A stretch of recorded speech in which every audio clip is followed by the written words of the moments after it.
પાર્થિવ, ઓટો કંપનીઓ જુઓ અત્યારે M&M સૌથી વધારે 4.5% આસપાસનું એક દબાણ, હીરો મોટોકોર્પ 0.5%, ત્યાં પણ આપણને એક દબાણ બતાવી રહ્યા છે. આઈશર મોટર્સમાં એક પ્રેશર આવતું જોઈ રહ્યા છે.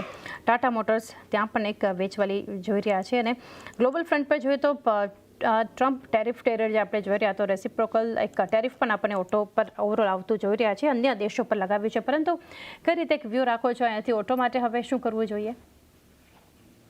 તો કંપનીઝ મેજોરિટલી ડોમેસ્ટિક ફોકસ છે એક્સેપ્ટ ફોર લાઇક્સ ઓફ સે ટાટા મોટર્સ છે, બજાજ છે. પણ આઈ થિંક અમારું એવું માનવું છે કે જે ગ્લોબલ ટેરિફ્સ લાગવામાં આવશે એનાથી ઇન્ડિયન ઓટોને એટલો મેજર ઇમ્પેક્ટ ના આવવો જોઈએ, કારણ કે I think domestic demand is more critical four Indian auto makers. અને જે રીતની પાઇપલાઇન છે અને જે રીતના લોન્ચેસ છે અને ઇન્ડિયામાં જે રીતે ઓટો સેક્ટરે પ્રીમિયમાઇઝેશન વિટનેસ કર્યું છે in terms of higher average selling price per car, I think એના લીધે અમને લાગી રહ્યું છે કે margins will be sustainable going ahead. જે મેસિવ કરેક્શન આવ્યું છે ઓટો સેક્ટરમાં, I think seems to be a very good entry point and opportunity. અમને મહિન્દ્રા એન્ડ મહિન્દ્રા બહુ ઇન્ટરેસ્ટિંગ લાગે છે, કારણ કે ફાર્મ ઇક્વિપમેન્ટ સેગમેન્ટમાં પણ ટર્નઅરાઉન્ડના સાઇન્સ છે.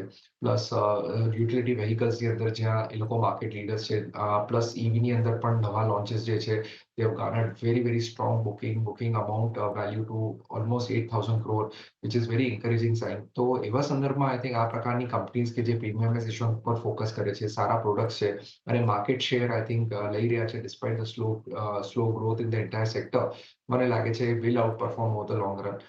ટુ વ્હીલર સ્પેસની અંદર અમને ટીવીએસ મોટર્સ જેવી કંપની ઇન્ટરેસ્ટિંગ લાગે છે. They are doing wonderful things in terms of getting more domestic market share. Exports કરતા આઈ થિંક ડોમેસ્ટિકમાં વેલ્યુ પર કન્ટેન્ટ આઈ થિંક લોકો વધારી રહ્યા છે. તો ઓવરઓલ અમને લાગે છે આ પ્રકારનું સિલેક્ટિવ અપ્રોચ ઓટો સેક્ટરમાં રાખવું છે. એક સિલેક્ટિવ